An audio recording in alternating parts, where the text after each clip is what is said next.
बिस्मिल्लाहिर्रहमानिर्रहीम। हम इस टॉपिक को जी स्टार्ट करते हैं इस वेबिनार को which was on process flow improvement using lean thinking के पॉइंट ऑफ व्यू से। मैं डॉक्टर सजाद अहमद बेग साहब का बहुत शुक्रिया अदा करता हूँ कि उन्होंने इसको इनिशिएट किया। Myself doctor Hakim Rahman. मैं एज असिस्टेंट प्रोफेसर जॉब कर रहा हूँ जी institute of quality and technology management के अंदर। और बेसिकली हमारा इस वेबिनार को करने का मेन मकसद ये था कि हम एक अवेयरनेस क्रिएट कर सकें रिगार्डिंग द लीन मैन्युफैक्चरिंग और यू कैन से लीन थिंकिंग के पर्सपेक्टिव से। क्योंकि आजकल इंडस्ट्री के अंदर बहुत ज़्यादा डिमांड आ रही है with respect to the lean manufacturing के पॉइंट ऑफ व्यू से या लीन इम्प्लीमेंटेशन के पॉइंट ऑफ व्यू से। और इसकी काफ़ी ज़्यादा जॉब्स भी आ रही हैं और इंडस्ट्री को इस वक्त बहुत ज़्यादा इसकी ज़रूरत भी है। So recently even Punjab government ने जो है वो लीन थिंकिंग मीन प्रोडक्टिविटी इंप्रूवमेंट के पॉइंट ऑफ व्यू से एक प्रोजेक्ट भी लॉन्च किया हुआ है। जिसके अंदर वो बेसिकली मल्टीपल कंसल्टेंट्स को जो है वो हायर करने की कोशिश कर रहे हैं। उसके अंदर भी बेसिकली उनकी मेन रिक्वायरमेंट लीन के रिलेटेड टूल्स के पॉइंट ऑफ व्यू से है। इस वेबिनार के अंदर जो है वो हम बेसिक ओवरव्यू लेने की कोशिश करेंगे कि सबसे पहले कि प्रोसेस जिसको हमने इम्प्रूव करना है उस प्रोसेस को हम किस तरीके से डिफाइन कर सकते हैं। एंड देन क्योंकि जब हम प्रोसेस को परफॉर्म कर रहे होते हैं तो हम multiple types of activities perform कर रहे होते हैं। तो उन एक्टिविटीज में से लीन किस तरीके से कहते हैं कि उन एक्टिविटीज को परफॉर्म किया जाए। मैं फॉर्मली जो है वो इस वेबिनार को स्टार्ट करता हूँ।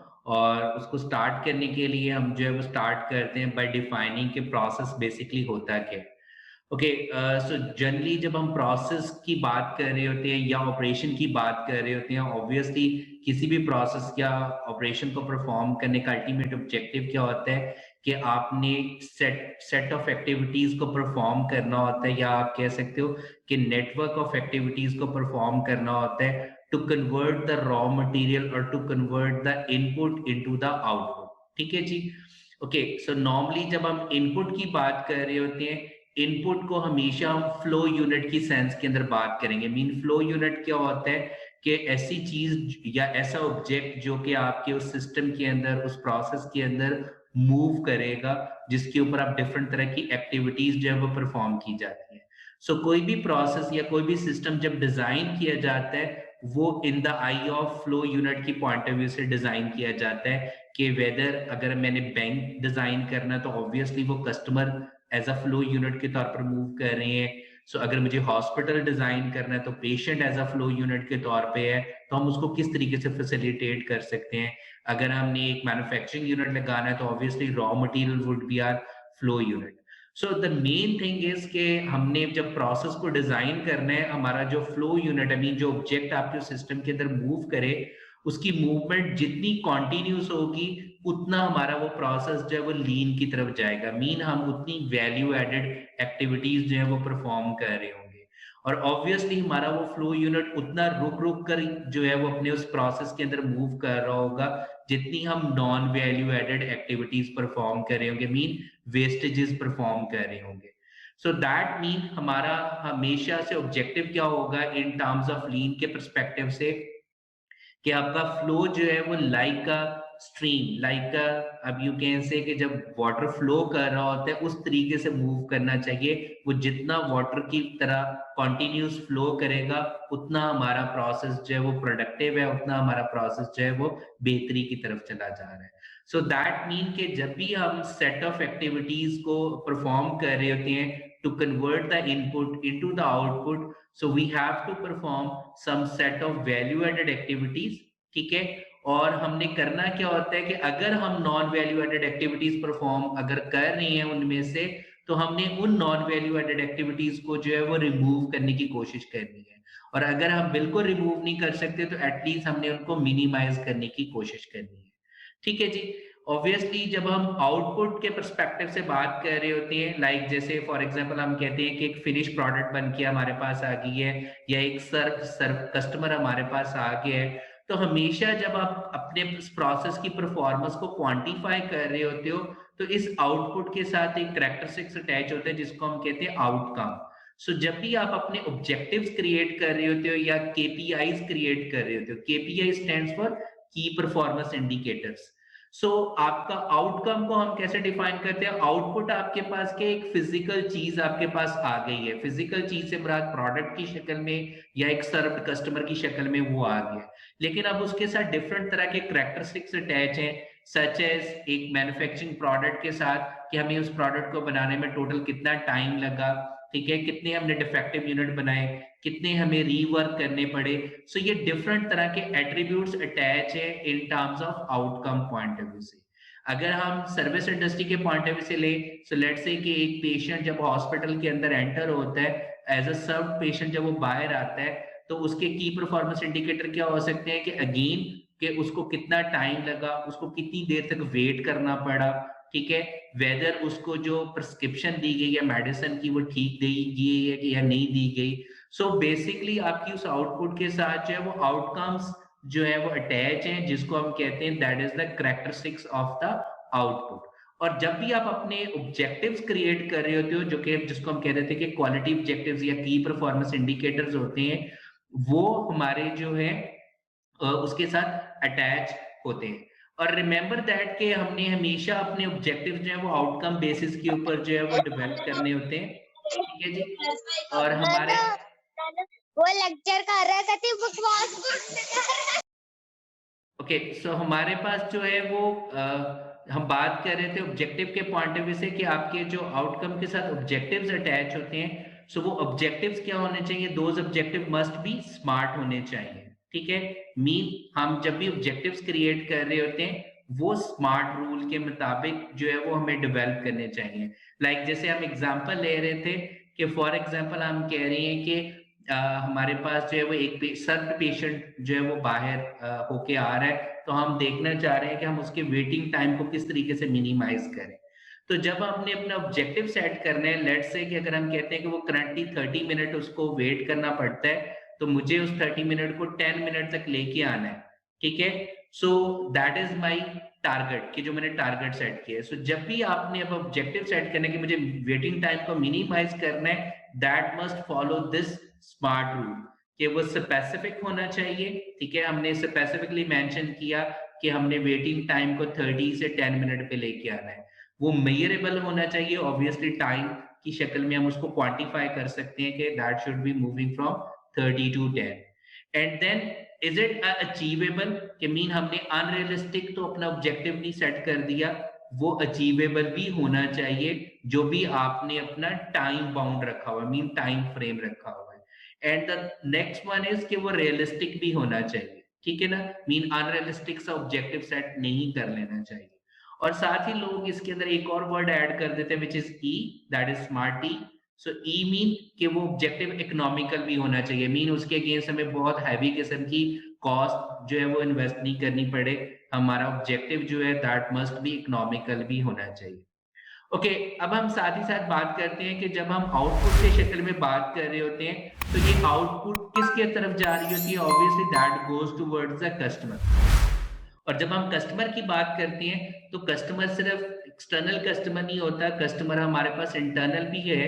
इंटरनल कस्टमर से क्या मुराद है? मीन जो नेक्स्ट डिपार्टमेंट है वो प्रीवियस डिपार्टमेंट का जो है वो एज अ कस्टमर के तौर पर परफॉर्म कर रहा है।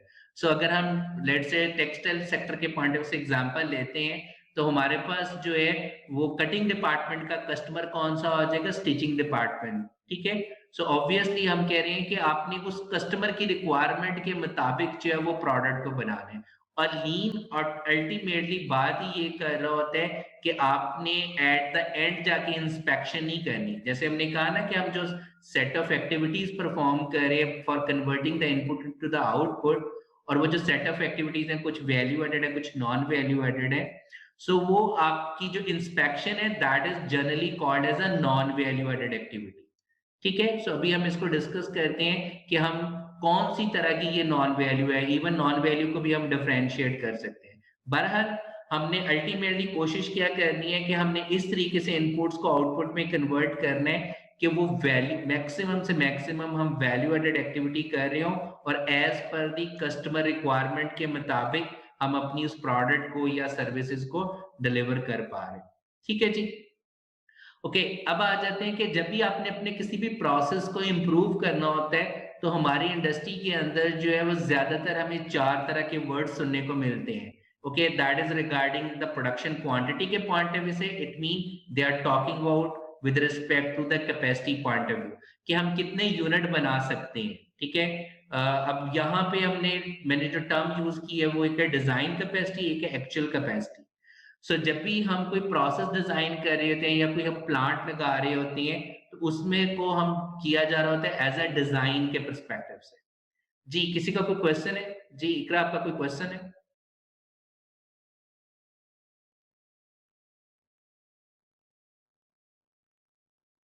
जी ओके, सो हम कंटिन्यू रख रहे हैं कि जी हम बात कर रहे थे कि प्रोसेस इंप्रूवमेंट के पॉइंट ऑफ व्यू से, कि हमारे पास जो फर्स्ट कंपोनेंट आ जाता है which is basically the quantity के पॉइंट ऑफ व्यू से, और क्वांटिटी की जब हम बात कर रहे हैं कि that is with respect to the capacity, कि आपका प्लांट कितनी कैपेसिटी के लिए डिजाइन किया गया था और आपकी एक्चुअल कैपेसिटी क्या है। ओके, मीन ऑब्वियसली जब हम अपने किसी प्लांट को डिजाइन कर रहे थे तो हम कहते हैं कि लेट्स से कि 1 मिलियन यूनिट में बना सकता हूँ, लेकिन ड्यू टू सम आप कह लें कि प्रॉब्लम्स की वजह से हम अपनी उस कैपेसिटी को जो है वो अचीव नहीं कर पा रहे। ठीक है, मीन आप कोई अलाउंसेस रख लेते हो, तो इसलिए हम कहते हैं कि ऑब्वियसली अगर डिजाइन इस 1 मिलियन के लिए किया गया तो एक्चुअली हम कितनी अचीव कर पा रहे हैं। तो obviously we are interested how we can improve the capacity of our production plant. ठीक है, नेक्स्ट क्या आ जाता है, that is basically with respect to the quality के पॉइंट ऑफ व्यू से हम बात कर रहे होते हैं, कि जब हम इनपुट को आउटपुट के अंदर कन्वर्ट कर रहे होते हैं तो हम कितने यूनिट का हमें रीवर्क करना पड़ रहा है, कितने यूनिट जो है वो हमारे पास जो है वो डिफेक्टिव बन रहे हैं। तो ऑब्वियसली हम अपने डिफेक्ट रेट को या उस एरर अकरेंस को जो है वो मिनिमाइज करने की अल्टीमेटली बात करेंगे, कि हमारा जी क्वालिटी जो है वो किस तरीके से हम उसको बेहतर कर सकते हैं। थर्ड चीज जब हम अपने प्रोडक्शन सिस्टम के पॉइंट ऑफ व्यू से, मीन प्रोसेस इंप्रूवमेंट के पॉइंट ऑफ व्यू से बात करेंगे, विच इज अ टाइम। ठीक है, अब टाइम हमारे पास डिफरेंट तरह से वैल्यूएट किया जाता है, स्पेशली इन टर्म्स ऑफ लीन के पॉइंट ऑफ व्यू से, और लीन का अल्टीमेट टारगेट यही होता है आप, और यू कैन से कि लीन का अल्टीमेट जो मैट्रिक है जिसको हम क्वांटिफाई कर रहे होते हैं या जिसको हम मिनिमाइज या कम करने की कोशिश कर रहे होते हैं, विच इज टाइम। और वो टाइम ज्यादातर कौन सा लिया जा रहा होता है, that is a lead time. ठीक है, और हम करें मैन्युफैक्चरिंग लीड टाइम। अब लीड टाइम होता क्या है कि right from in to out, total time जो एक प्रोडक्ट को बनने में लग रहा है उसको हम किस तरीके से मिनिमाइज कर सकते हैं। सो लीन के अंदर अल्टीमेटली आपको हमेशा इंडस्ट्री के अंदर जो बात सुनने को मिलती है कि how we can reduce this lead time. So इसको भी हम डिस्कस करेंगे ब्रीफली कि किस तरीके से या किस चीज को टारगेट करते हुए आप अपने लीड टाइम को रिड्यूस कर सकते हो। So there are other things as well कि साइकिल टाइम आपका क्या है। ठीक है, इसको भी हम डिफाइन करने की कोशिश करेंगे। ऑब्वियसली सेटअप टाइम्स को किस तरीके से रिड्यूस किया जाता है। So let me show you कि जब भी आप कोई प्रोडक्शन कर रहे होते हो, मीन कोई मैन्युफैक्चरिंग कोई चीज कर रहे होते हो, आप अपने प्रोसेसिंग टाइम को 3 हिस्सों में डिवाइड कर सकते हो। One is called as a setup time. ठीक है जी, setup time. Another is the actual processing time आपके पास आ जाता है, जिसको हम प्रोडक्शन टाइम भी कह सकते हैं। And the third one is the idle time. ठीक है, सो सेटअप टाइम क्या होता है कि जब हम एक प्रोडक्ट से दूसरी प्रोडक्ट के अंदर शिफ्ट कर रहे हैं तो ऑब्वियसली उसके लिए हमें मशीन को या अपनी असेंबली लाइन को या प्रोडक्शन लाइन को सेटअप करना पड़ता है। ठीक है, सो इस सेटअप टाइम को हम किस तरीके से मिनिमाइज कर सकते हैं। सो हमारे पास डिफरेंट तरह के टूल्स अवेलेबल है। सिमिलरली जब जो प्रोसेसिंग टाइम है, ठीक है, वो हम कितना परफॉर्म कर रहे हैं। एंड नेक्स्ट जो है वो हमारे पास जो आ जाता है idle time. Idle time is again a non value added time, जिसको हम वेटिंग टाइम भी कहते हैं। इसको हम किस तरीके से खत्म कर सकते हैं या एटलीस्ट इसको मिनिमाइज कर सकते हैं। ठीक है जी, so that ultimate thing is कि हमने अपने ओवरऑल टाइम को right from in to end तक, कि जब तक वो कस्टमर को डिलीवर ना हो जाए, उस टाइम को हम किस तरीके से मिनिमाइज कर सकते हैं, that is also the ultimate target. और ऑब्वियसली जब हम टाइम की बात कर रहे होते हैं या क्वालिटी की बात कर रहे होते हैं, they are directly related with the flow of the product, और you can see the flow of the flow unit जो कि आपके सिस्टम के अंदर मूव कर रहा होता है। और आपके प्रोडक्ट का फ्लो या आपके कस्टमर का फ्लो उस वक्त डिस्टर्ब होता है जब आपने अपने डिफरेंट वर्क स्टेशन के ऊपर, डिफरेंट मशीन्स पे या डिफरेंट ऑपरेटर्स के ऊपर जो वर्क है वो प्रॉपरली बैलेंस्ड तरीके से असाइन नहीं किया, मीन आपने जो टास्क असाइन किए, जो टास्क प्लानिंग की है वो ठीक नहीं की। आप बात कर रहे होते हो कि आपके इंटायर प्रोसेस में वीकेस्ट लिंक कौन सा है, वो कौन सी मशीन है जिसकी कैपेसिटी सबसे कम है, ठीक है। क्या हम सारे के सारे स्टेप्स जो है वो वैल्यू एडेड कर रहे हैं या कुछ उसमें नॉन वैल्यू एडेड स्टेप्स भी हैं, ताकि हम उन नॉन वैल्यू एडेड स्टेप्स को जो है वो रिड्यूस कर सके। ओके, सो मैं बार बार बात कर रहा हूँ value added non value added, इसको डिफाइन कैसे किया जाता है उसको भी हम डिस्कस करते हैं कि इसको हम फॉर्मली डिफाइन कैसे कर सकते हैं। ओके, सो द अल्टीमेट जो हमारे पास बेनिफिट आता है वो क्या होता है कि अगर हम अपनी क्वालिटी को बेहतर कर लें, मीन डिफेक्ट रेट को रिड्यूस कर दें, अगर हम अपने लीड टाइम को रिड्यूस कर दें, मीन आप अपने वर्क को बैलेंस कर दें, तो अल्टीमेटली ऑब्जेक्टिव क्या आ जाएगा या बेनिफिट क्या होगा कि हमारी कॉस्ट जो है वो रिड्यूस हो जाएगी, या आप कह सकते हो कि हमारा प्रॉफिट जो है वो मैक्सिमाइज हो जाएगा। ओके, सो बेसिकली इस प्रोसेस इंप्रूवमेंट या लीन का कॉन्सेप्ट जो है वो बेसिकली प्रोवाइड किया था हमें टोयोटा प्रोडक्शन सिस्टम से, जो है ये कॉन्सेप्ट रेज हुआ है। और टोयोटा प्रोडक्शन सिस्टम वाले भी बेसिकली इन्हीं कंपोनेंट्स की बात कर रहे होते हैं, बट इन कंपोनेंट्स के साथ साथ वो also they are talking about safety के पॉइंट ऑफ व्यू से, मीन एम्प्लॉय सेफ्टी जो है वो बहुत ज्यादा इंपॉर्टेंट है, उसकी भी हम बात करें, as well as motivation, mean employee के पॉइंट ऑफ व्यू को हम उनको मोटिवेट भी करें।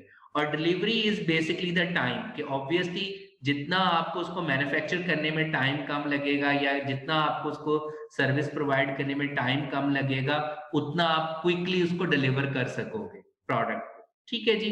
और अगेन जैसे हम बात कर रहे थे कि टीपीएस जो है वो अल्टीमेटली किस चीज की एलिमिनेशन की बात कर रहे होते हैं, वेस्टेजेस की। सो एलिमिनेशन ऑफ वेस्टेजेस का मतलब है eliminating the non value added activities, कि हम उन तमाम नॉन वैल्यू एडेड एक्टिविटीज को जो है वो रिमूव करने की कोशिश करें। ओके, सो यहाँ पे हमारे पास जो 3 कंपोनेंट्स हैं, दैट इज वेरी इंपॉर्टेंट। जब भी कोई प्रोसेस या कोई सिस्टम के अंदर प्रॉब्लम्स अकर हो रही होती हैं, that is due to these 3 thing, waste, inflexibility और वेरिएबिलिटी की वजह से ही, मीन प्रोसेस के अंदर वेरिएशन होगी तो आपकी प्रोडक्ट की क्वालिटी पे इफेक्ट आएगा, ठीक है। इनफ्लेक्सिबिलिटी होगी, मीन आप फ्लेक्सिबल नहीं हो, आप टाइम को कैप्चर नहीं कर पा रहे, कस्टमर ने सडनली डिमांड इंक्रीज कर दी है या डिमांड चेंज कर दी है, प्रोडक्ट टाइप चेंज कर दिया, आप उसको कैच नहीं कर पा रहे हो, तो भी उसकी वजह से प्रॉब्लम्स आना शुरू हो जाएंगी। और एज वेल एज वेस्टेजेस की रिडक्शन की हम बात कर रहे होते हैं, ठीक है। So I hope you got the idea कि जब हम प्रोसेस की इंप्रूवमेंट की बात कर रहे होते हैं तो हमने किन किन फैक्टर्स को फोकस करना है।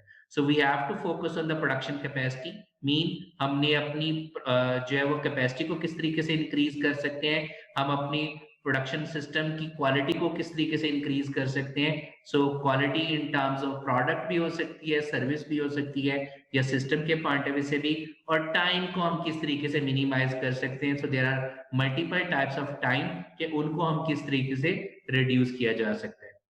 और जैसे कि हमने पहले कहा कि अल्टीमेटली इसका बेनिफिट क्या होता है कि हमारे जो कॉस्ट है प्रोडक्शन सिस्टम की या प्रोडक्ट की, वो कम हो रही होती है और हमारा प्रॉफिट जो है वो इंक्रीज हो रहा होगा। So there are multiple tools जिसको हम यूज करते हुए अपनी प्रोडक्शन कैपेसिटी को बढ़ा सकते हैं, हम अपनी क्वालिटी ऑफ प्रोडक्ट को बेहतर कर सकते हैं, क्वालिटी ऑफ प्रोसेस को बेहतर कर सकते हैं, और हम अपने लीड टाइम रिडक्शन की बात कर सकते हैं।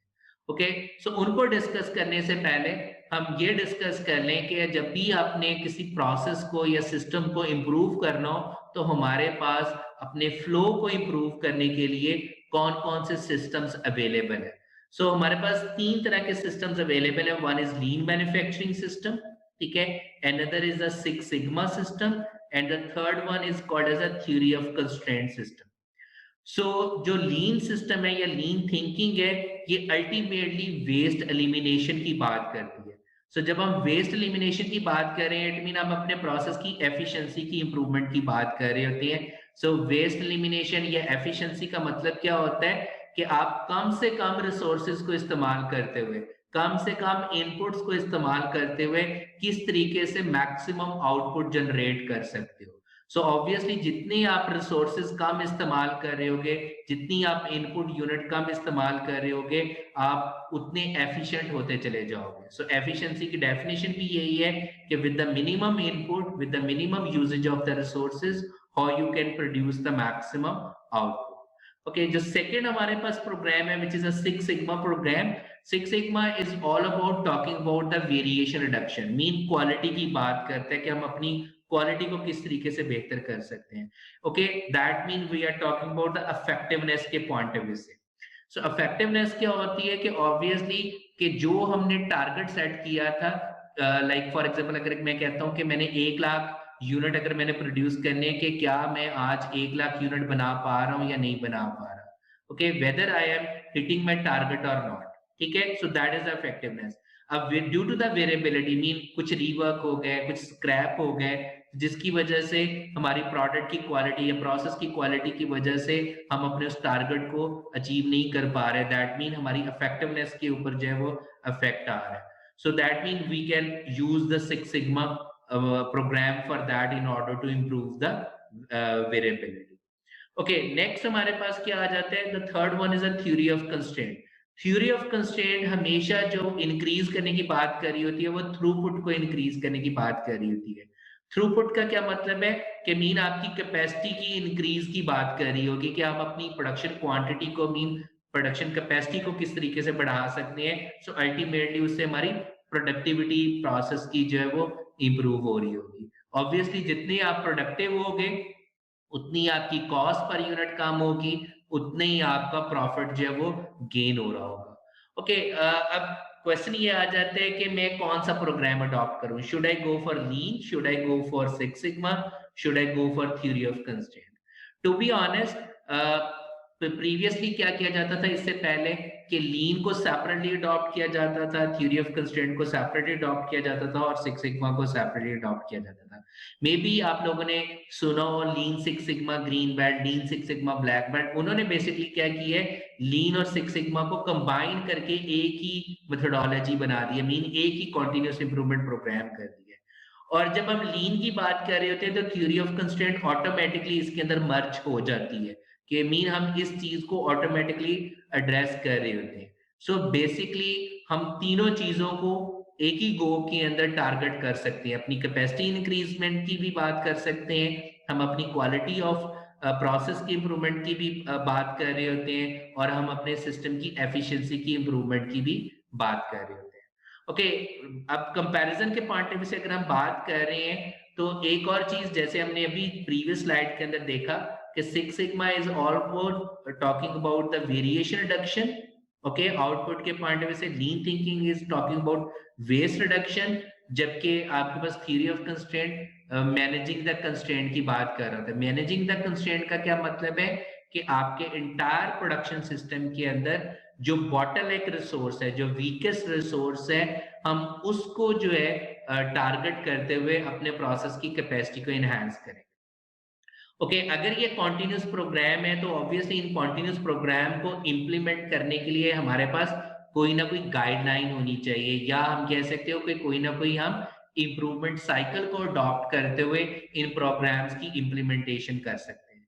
सो जब भी हमने सिक्स सिग्मा को इम्प्लीमेंट करना हो तो usually as a continuous improvement cycle हम डिमैक मेथोडोलॉजी को अप्लाई कर रहे होते हैं. So this is called as a DMAIC methodology. ठीक है, which is define, measure, analyse, improve, control. So जिसमें हम डिफाइन में बेसिकली क्या बात कर रहे होंगे, हम बात कर रहे होते हैं कि हमारा कस्टमर कौन है, उसकी क्या रिक्वायरमेंट्स है, अगर मैं सिक्स सिग्मा प्रोजेक्ट लॉन्च करता हूं तो मुझे इसका फाइनेंशियल बेनिफिट क्या होगा, मेरे कस्टमर सेटिस्फेक्शन के पॉइंट ऑफ व्यू से मुझे क्या बेनिफिट्स होंगे. मेजर फेज में हम क्या कर रहे होते हैं, हम क्वांटिफाई करने की कोशिश कर रहे होते हैं कि करंटली हम किस तरीके से अपने प्रोडक्शन सिस्टम को परफॉर्म कर रहे हैं, हमें किस तरह के प्रॉब्लम्स फेस करने पड़ रहे हैं. ठीक है, सो करंट सिचुएशन को हम क्वांटिफाई करने की कोशिश कर रहे होते हैं. एनालाइज फेज में हम रूट कॉजेज की आइडेंटिफिकेशन की बात करते हैं कि वो जो हम बात कर रहे थे कि मेरे जो साइकिल टाइम है वो बहुत ज्यादा आ रहा है, या मेरे पेशेंट्स का वेटिंग टाइम बहुत ज्यादा है, उस वेटिंग टाइम को मैं किस तरीके से रिड्यूस कर सकता हूँ. ओके, और उसके पीछे कॉजेज क्या हैं. सो हम कॉजेज की आइडेंटिफिकेशन के लिए एनालाइज को जो है वो इस्तेमाल कर रहे होते हैं. Once we have identify the possible causes, improve phase के अंदर हम ये डिस्कस कर रहे होते हैं कि उन कॉजेज की क्या सेटिंग्स रखी जाए या किस लेवल पे उनको एडजस्ट किया जाए कि आपका जो सिस्टम है वो इम्प्रूव हो जाए. Okay, so once you get the improvement, at the end हम क्या कर रहे होते हैं, अपने सिस्टम को कंट्रोल करने की कोशिश कर रहे होते हैं, मीन उसको स्टेबल करने की कोशिश कर रहे होते हैं। So using the DMAIC methodology हम अपने प्रोसेस को, मीन सिक्स सिग्मा प्रोग्राम को इम्प्लीमेंट कर सकते हैं। Okay, talking about six sigma, इसके अंदर एक और मेथोडोलॉजी भी अडॉप्ट की जाती है, विच इज DMADV। लेकिन ये वाली मेथोडोलॉजी यूज की जाती है not only six sigma, it is use for the design for six sigma. So ये वाली जो डिमैक मेथोडोलॉजी है, ये हम उस वक्त इस्तेमाल कर रहे होते हैं जब आपने अपने एग्जिस्टिंग सिस्टम को इम्प्रूव करना हो, एग्जिस्टिंग प्रोसेस को इम्प्रूव करना हो। जबकि DMADB मेथोडोलॉजी हम उस वक्त अप्लाई कर रहे होते हैं जब आपने कोई नया सिस्टम लगाना हो, कोई नया सिस्टम जो है वो डेवलप करना हो, तो उस वक्त हम DMADB की तरफ जा रहे होते हैं। सो फिलहाल हम अपने एग्जिस्टिंग सिस्टम के इम्प्रूवमेंट की अगर बात करें, so we can apply the DMAIC methodology. Okay, अब हम आ जाते हैं कि लीन थिंकिंग जो है वो बेसिकली किन गाइडलाइंस को यूज करते हुए हम लीन थिंकिंग को अप्लाई कर सकते हैं, यूजिंग दीज 5 प्रिंसिपल्स। सो इनको हम लीन थिंकिंग प्रिंसिपल्स भी कहते हैं, that is value, value stream, flow, pull, perfection. So value में एक्चुअली हम वही काम कर रहे होते हैं जो हम डिफाइन के अंदर कर रहे होते हैं। ओके, क्या चीज, कि कस्टमर की नीड क्या है, हमारा कस्टमर कौन सा है, उसकी क्या रिक्वायरमेंट है, उसकी आइडेंटिफिकेशन की बात कर रहे होते हैं। वैल्यू स्ट्रीम की हम क्या बात कर रहे थे, वही चीज जो हम मैयर फेज में कर रहे होते हैं कि करंटली हम किस तरीके से प्रोडक्शन करें, करंटली हम किस तरीके से सिस्टम को जो है वो परफॉर्म कर रहे हैं। ओके, एंड थर्डली फ्लो के अंदर हम क्या कर रहे होते हैं कि वो जो डिस्टॉर्शन आ रही है या नॉन वैल्यू एडेड एक्टिविटीज है, उनको किस तरीके से हम करते हुए अपने इस फ्लो को जो है वो बेहतर से बेहतर कर सकते हैं, मीन फ्लो को किस तरीके से कॉन्टिन्यूस कर सकते हैं। एंड नेक्स्ट हमारे पास क्या आ जाते हैं, आफ्टर यू कैन से फ्लो के अंदर इंप्रूवमेंट लाते हुए हम पुल को अडॉप्ट करने की कोशिश करते हैं instead of push.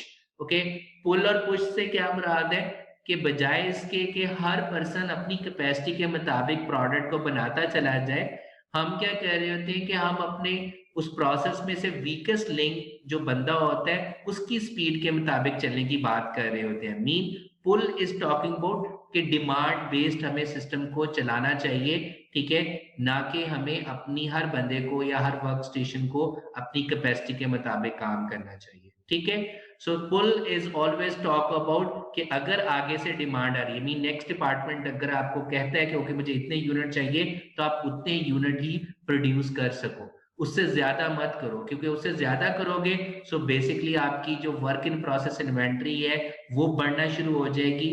Okay, that mean you are trying to pushing them कि ओके ज्यादा से ज्यादा प्रोडक्शन करो। सो जितना आप पुश करोगे उतनी उनकी परफॉर्मेंस जो है वो गड़बड़ होना शुरू हो जाएगी, मीन लीड टाइम आपका इंक्रीज होना शुरू हो जाएगा और वेस्टेजेस ज्यादा आना शुरू हो जाएंगी। सो this is talking about push, mean कि आप ओवर प्रोडक्शन कर रहे हो, मीन आप डिमांड से बढ़कर प्रोडक्शन करने की कोशिश कर रहे हो, which is always the bad thing. और एट द एंड कि हम क्या कर रहे होते हैं, हम परफेक्शन की तरफ जाने की कोशिश कर रहे होते हैं, मीन हम छोटी छोटी कॉन्टिन्यूसली इस साइकिल को कॉन्टिन्यूसली इंप्रूव करने की बात कर रहे होते हैं कि किस तरीके से हम इस प्रोसेस को कॉन्टिन्यूली इंप्रूव कर सकते हैं।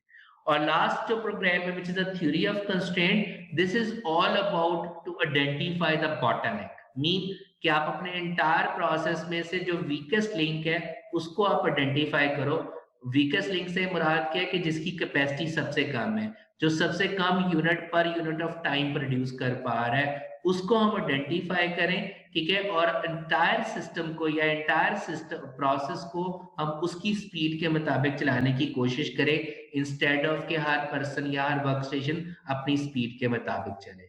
सो अब बात आ जाती है कि इन प्रोग्राम्स का फोकस क्या होता है।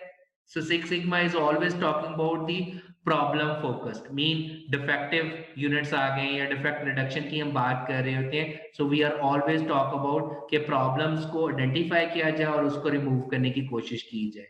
जबकि lean thinking में हम हमेशा flow improvement की बात कर रहे होते हैं कि आप अपना जो flow unit है उसको किस तरीके से जो है वो कॉन्टिन्यूस बना सकते हो, उसकी अगर डिस्टॉर्शंस आती हैं तो हम उन डिस्टॉर्शंस को किस तरीके से कम कर सकते हैं या रिमूव कर सकते हैं।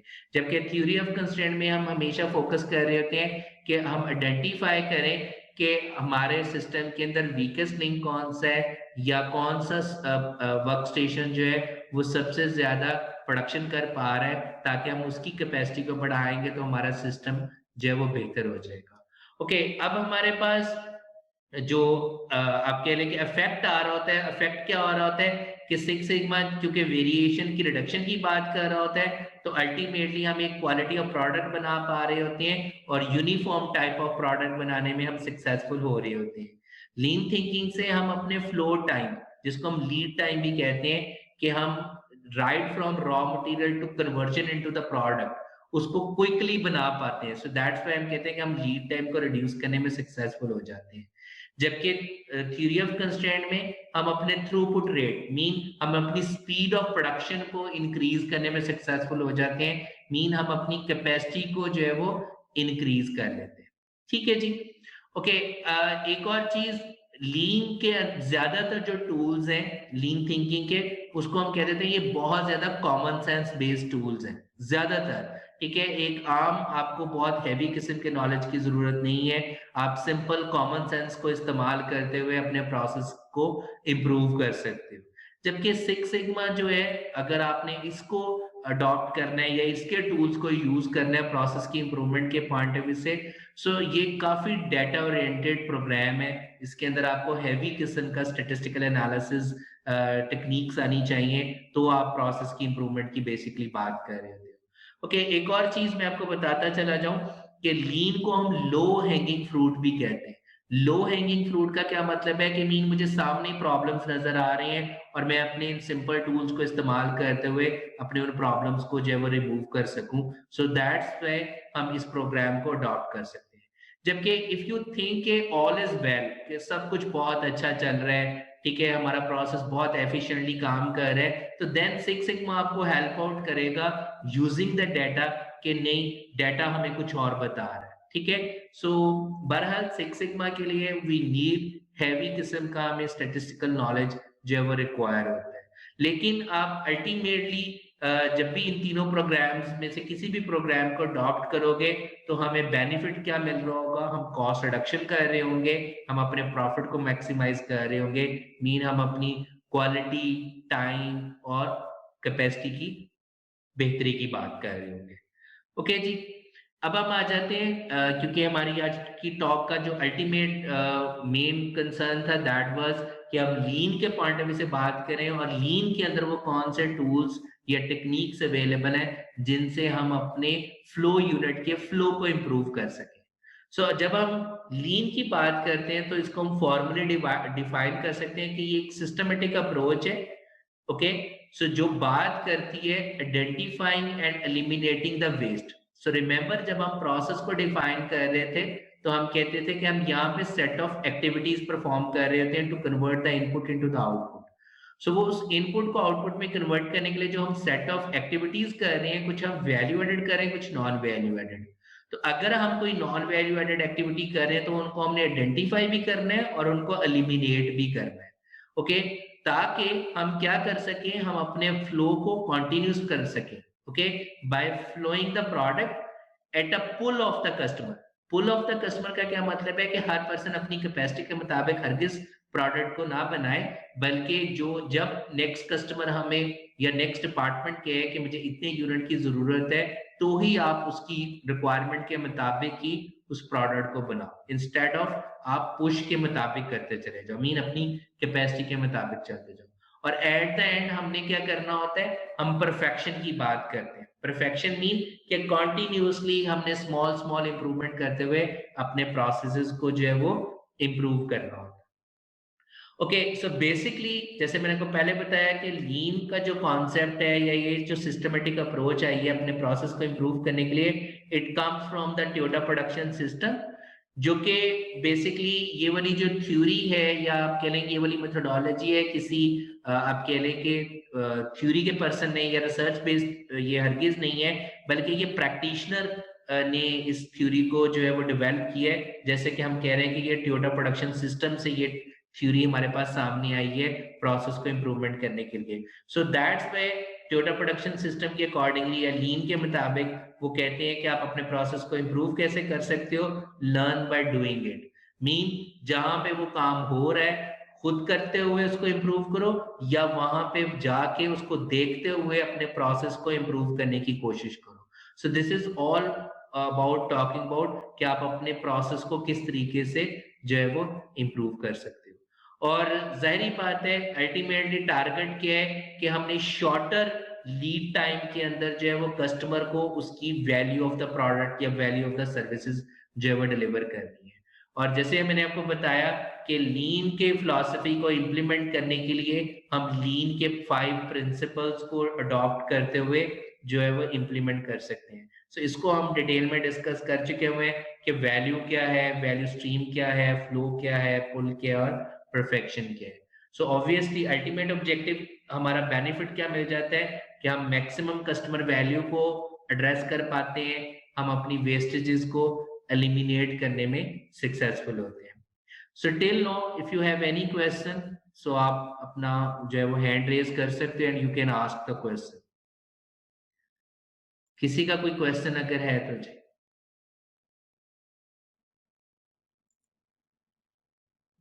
जी okay, if it is fine so मैं कंटिन्यू करता हूँ। ओके सो हम बात कर जी जी जी जी, अगर किसी का क्वेश्चन है अपने आप को अनम्यूट करें और आप क्वेश्चन पूछ सकते हैं।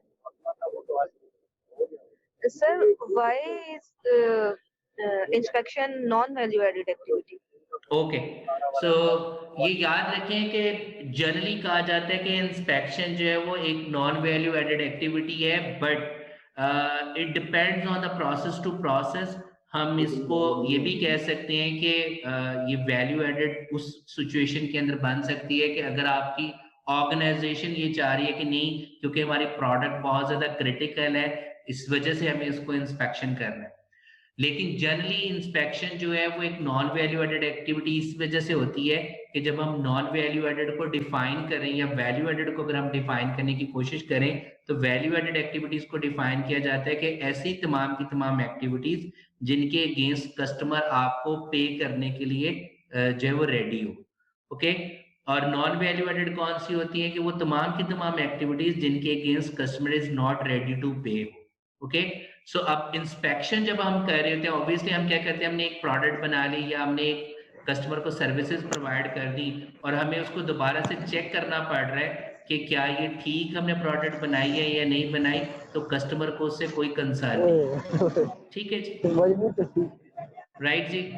सो हमें क्या है कि इंस्पेक्शन हमेशा जो है वो इस वजह से generally non value added activity के तौर पर लिया जा रहा होता है क्योंकि कस्टमर आपको हरगिज इंस्पेक्शन के अगेंस्ट पे नहीं कर रहा होता, वो आपको सिर्फ और सिर्फ पे कर रहा होता है against the value added activity के अगेंस्ट। मीन अगर मैं जो है वो डॉक्टर के पास गया हूँ मेडिसिन लेने के लिए और मेडिसिन अगर उस डॉक्टर ने मुझे लिख कर दी है और अगला एक और डॉक्टर उसको चेक कर रहा है कि क्या उसने मेडिसिन वाकई ठीक दी है या नहीं, तो मुझे एक एक्स्ट्रा प्रोसेस के लिए वेट भी करना पड़ रहा है और वो उसकी इंस्पेक्शन भी कर रहा है, तो वो अपना भी टाइम वेस्ट कर रहे हैं। ठीक है, सो दैट्स व्हाई जनरली कहा जाता है कि inspection is a non value added activity.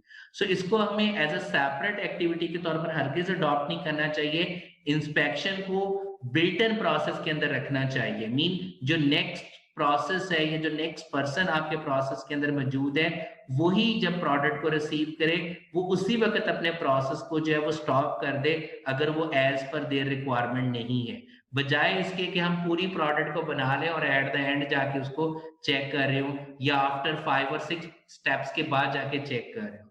So every next process और एवरी नेक्स्ट यू कैन से पर्सन और की जो है वो उसको चेकआउट कर रहा हो कि क्या वो एज पर देयर रिक्वायरमेंट है या नहीं। जैसे हम इसकी एग्जांपल ले सकते हैं, जो मैं टेक्सटाइल पॉइंट ऑफ व्यू से बात कर रहा था कि अगर कटिंग वालों ने कपड़ा ठीक तरीके से कट नहीं किया तो स्टिचिंग वाले ही वहीं पे उसको रोक दें, ऐसा ना करें कि वो उसको स्टिच भी कर दें और आगे वो पूरा पैकेजिंग तक चला जाए और पैकेजिंग करते वक्त हमें पता चले कि ये तो कट ही ठीक तरीके से नहीं हुआ था इसलिए साइज ठीक नहीं बना। सो इसलिए जो इंस्पेक्शन है वो non value added activity generally कहलाई जाती है। इज इट क्लियर जी? सो आई होप के I am able to Right. Okay जी Okay. जी, Thank you, sir. वेलकम जी। हादी आपका कोई क्वेश्चन है? आयशा जी जी हादी साहब, आयशा इधर आओ।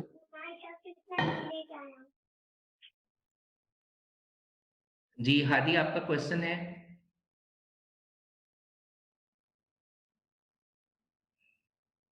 ओके, सो जी हम बात कर रहे थे कि जिस तरीके से कि हमने एक सेट ऑफ एक्टिविटीज को कन्वर्ट कर रहे थे इनटू द आउटपुट। सो वो सेट ऑफ एक्टिविटीज क्या है? कुछ वैल्यू एडेड एक्टिविटीज हैं, कुछ नॉन वैल्यू एडेड एक्टिविटीज हैं। सो जैसे कि हमने डिफाइन अभी किया कि वैल्यू एडेड एक्टिविटीज क्या है, कि ऐसी एक्टिविटीज जिनके against customer is ready to pay हो हमें। सो वो तमाम की तमाम एक्टिविटीज वैल्यू एडेड एक्टिविटीज कहलाएंगी। ठीक है जी। जबकि नॉन वैल्यू एडेड एक्टिविटीज कौन सी होती हैं? ऐसी तमाम की तमाम एक्टिविटीज जिनके against customer is not ready to pay. ठीक है, बट हम नॉन वैल्यू एडेड एक्टिविटीज को दो हिस्सों में डिवाइड कर सकते हैं। One is called as a necessary waste, another is called as a pure waste. ठीक है जी। अब नेसेसरी वेस्ट क्या है? हम कहते हैं कि ऑल दो के कस्टमर हमें इसके अगेंस्ट रेडी टू पे नहीं है, but due to company policy, may be due to government rules, या may be due to the policy of your organisation, हमें उन एक्टिविटीज को करना है। जैसे हमारी प्रोडक्ट जी, उसके कंपोनेंट्स बहुत ज्यादा क्रिटिकल हैं, हम कहते हैं कि हमें इंस्पेक्शन लाजमन करनी है। तो उस सिचुएशन में हमारी जो इंस्पेक्शन है वो नॉन वैल्यू एडेड तो है, बट उसको हम कह देंगे कि वो नेसेसरी वेस्ट के तौर पे है। ठीक है जी।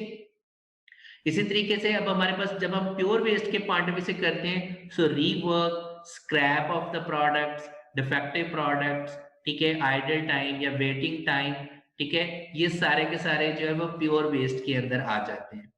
ओके, अब हम बात कर रहे थे क्योंकि हमने इनपुट को जब आउटपुट में कन्वर्ट करना है, so right from in to out, जो टोटल टाइम एक प्रोडक्ट को बनाने में लगता है उसको हम क्या कहते हैं? Lead time. ठीक है, that is called as a manufacturing lead time, और you can say the flow time. So इस लीड टाइम को हम दो हिस्सों में डिवाइड कर सकते हैं कि कौन सी हमारी नॉन वैल्यू एडेड एक्टिविटीज है, कौन सी वैल्यू एडेड है। So here I have written down अब non value added activity, here we have a value added activity. So practically ये प्रूफ हो चुका हुआ है कि ऑलमोस्ट आप अपने लीड टाइम का 95% जो है वो हम नॉन वैल्यू एडेड एक्टिविटीज कर रहे होते हैं, जबकि सिर्फ 5% हम अपना वैल्यू एडेड टाइम कर रहे होते हैं।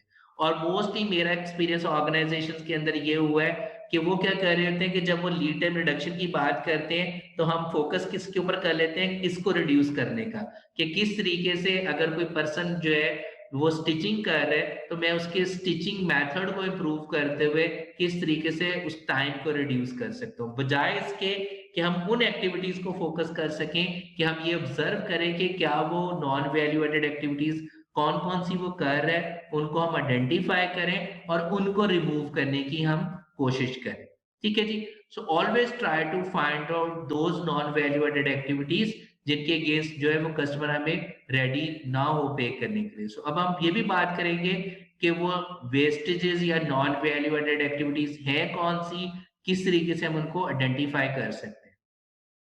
Okay, so first of all हम ये बात कर रहे हैं कि आपके पास कि हमने प्रोसेस की जब एफिशिएंसी की इंप्रूवमेंट बात करनी है, क्योंकि lean is always talking about to improve the efficiency of your process, mean कि हम अपने लीड टाइम को कैसे रिड्यूस कर सकते हैं, और उसकी एफिशिएंसी को कैलकुलेट हम कैसे कर सकते हैं? We should only consider the value added time divided by the total time. Mean अगर हम 8 घंटे की हमारी शिफ्ट है, सो उस 8 घंटे में कितना हमारा वैल्यू एडेड टाइम है, so that is your process efficiency. Okay, so अब हम बात करते हैं कि वो नॉन वैल्यू एडेड एक्टिविटीज कौन कौन सी हैं, मीन उसको हम किस तरीके से जो डिवाइड कर सकते हैं। That is mura, muri, muda, these are the Japanese word. So basically इनको हम किस तरीके से आइडेंटिफाई कर सकते हैं? सो मूरा का मतलब क्या है? That mean unevenness. ठीक है जी। मूरी का मतलब बेसिकली क्या है? Over burden of the people और द इक्विपमेंट, मीन आपके ऑपरेटर्स या आपकी जो इक्विपमेंट्स हैं वो ओवर बर्डन है, ठीक है, जिसकी वजह से वो वेस्टेजेस अकर हो रही हैं। So due to these two हमारे पास एक third type of waste occur हो रही होती है जिसको हम मुदा कह रहे होते हैं, which are the non value added और you can say the waste. So अगर हम अपने इस ग्राफ को देखें, सो इस ग्राफ के अंदर हमारे पास जो एक्स एक्सिस है, यहाँ पे आप जो है वो इसको अज्यूम कर लें कि this is basically work station number 1 है, मीन यहाँ पे एक पर्सन काम करे, this is work station number 2 हमारे पास है, ठीक है। और ये जो रेड लाइन है जिसको हम टैग टाइम कहते हैं, इसको हम थोड़ी देर तक डिफाइन भी करते हैं ये क्या है, बट फिलहाल आप इसको ये देख लें कि आपको कहा गया था कि मुझे इस इतनी यूनिट की क्वांटिटी चाहिए या इतनी डिमांड है, ठीक है। सो इसको सिंपली आप ये भी कह सकते हो टैग टाइम को कि आपको इतना टाइम अलाउ किया गया है किसी भी यूनिट को प्रोड्यूस करने के लिए। सो दैट मीन कि अगर आपके जो वर्क स्टेशन 1 है वो कह रहे हैं कि मुझे अपना काम करने के लिए इतना टाइम लग रहा है, मीन वो इस अलाउएबल टाइम को क्रॉस कर रहा है। सो जैसे वो क्रॉस कर रहा है, सो दैट मीन ये वाला पर्सन उस डिमांड को मीट नहीं कर सकेगा, क्योंकि आपको जो अलाउ किया गया था आप उस टाइम को क्रॉस कर रहे हो। जबकि जो नेक्स्ट पर्सन है उसमें हम देख रहे हैं कि वो इजीली इस काम को तो कर सक रहा है, लेकिन जब हम ओवरऑल पिक्चर को देखते हैं तो हमें ये पता चल रहा है कि यहाँ पे अनइवननेस है। मीन अनइवननेस क्या है कि इसको ज्यादा काम असाइन किया गया और इसको सॉरी ज्यादा काम असाइन किया गया और इसको काम काम असाइन किया गया, जिसकी वजह से due to our poor planning, ठीक है, हमारा जो वर्क है वो बैलेंस नहीं है, वो इम्बैलेंस की फॉर्म में है, जिसकी वजह से वेस्ट कौन सी अकर हो रही है, that is called as a unevenness और which is called as a mura. और जब आपके पास अनइवननेस या बुरा हो रहा होगा तो ऑब्वियसली उसके रिजल्ट के अंदर या उसके साथ ही हमें क्या नजर आ रहा होगा, which is Muri, which is the overburden, कि कुछ पर्सन के ऊपर बहुत ज्यादा लोड होगा और कुछ के अंदर कम लोड हो रहा होगा, ठीक है जी। और ड्यू टू दिस मूरी आपके पास क्या होगा, high WIP mean high work in process inventory पड़ी होगी, जिसकी वजह से आपको क्वालिटी प्रॉब्लम्स और सेफ्टी प्रॉब्लम्स को जो है वो एड्रेस करना पड़ेगा, मीन इसकी वजह से वो वाले इश्यूज रेज होने शुरू हो जाएंगे। और due to these two ultimately जो हमारे पास प्रॉब्लम अकर हो रही होती है, दैट इज द मुद्दा विच इज द वेस्ट। सो आप ये कह सकते हो कि मुद्दा हमारे पास एज अ आउटकम के तौर पर सामने आ रहा होता है, मीन वो हमारे पास 7 to 8 प्रॉब्लम्स सामने आ रही होती हैं अगर आपने आपके प्रोसेस के अंदर मूरा और मूरी जो है वो एग्जिस्ट कर रहे होंगे, मीन अनइवननेस एग्जिस्ट कर रहा होगा, कोई पर्सन ज्यादा काम कर रहा है, कोई कम कर रहा है, ठीक है, ड्यू टू द इम्बैलेंस की वजह से इन द एंड हमारे पास प्रॉब्लम क्या आ रहा होगा, दैट इज मुद्दा which is in the shape of the vestiges. और वो वेस्टेजेस कौन सी हैं, जनरली वो 7 वेस्टेजेस हैं, ठीक है। इसको याद करने के लिए you can use the word Tim Wood, ठीक है जी। That mean transportation, inventory, motion, waiting, over production, over processing और डिफेक्ट, ठीक है जी। और अब जो है वो लोग 8th वेस्ट की भी बात करते हैं कि that is non utilizing of the people. Non utilizing of the people का मतलब है कि आप उनका इंटेलेक्चुअल लेवल, ठीक है, मीन उनकी थॉट को आप इस्तेमाल ही नहीं कर रहे हो, आप उनको बिल्कुल अगर मशीन की तरह इस्तेमाल कर रहे हो, so that mean that is also the waste, क्योंकि आप उसके इंटेलेक्चुअल को इस्तेमाल नहीं कर रहे। सो ये जो है रिजल्ट कहाँ से आ रहा होता है, due to these mura and muri की वजह से इन द एंड हमारे पास रिजल्टिंग में क्या आएगा, that is the these 8 vestiges हमारे पास आ रही होगी। दैट इज के मोशन है, मीन आपने अपना जो वर्क स्टेशन डिजाइन किया वो ठीक तरीके से डिजाइन नहीं किया, उसको काम करने के लिए जो है वो बहुत ज्यादा मूवमेंट करनी पड़ती है। सो इस मूवमेंट को हम किस तरीके से कम कर सकते हैं, सो इसके लिए हमारे पास डिफरेंट तरह के टूल हैं, सच एज स्पेगेटी चार्ट एक टूल है जिससे हम अपने इस मोशन को कम कर सकते हैं या ऑब्जर्व कर सकते हैं कि हमारे एक वर्कर को जो है वो एक काम करने के लिए कितनी मूवमेंट करनी पड़ सकती है। So you can think about a nurse के जब एक डॉक्टर जब एक हॉस्पिटल में काम कर रही होती है तो उसको अपना कोई एक एक्टिविटी परफॉर्म करने के लिए, ठीक है, कितनी जगह पे मूव करना पड़ता है, ठीक है। तो हम उसके उस काम को किस तरीके से आसान कर दें, मीन जो जो उसको इंस्ट्रूमेंट चाहिए, जो जो उसको रिसोर्सेज चाहिए, हम उसकी वर्क प्लेस तक या उसके करीब कितना ला सकते हैं ताकि उसकी इस मोशन को हम कम कर सकें। How we can reduce the waiting time, ठीक है, कि मीन हम आइडल टाइम या वेटिंग टाइम को किस तरीके से जो है वो कम कर सकते हैं।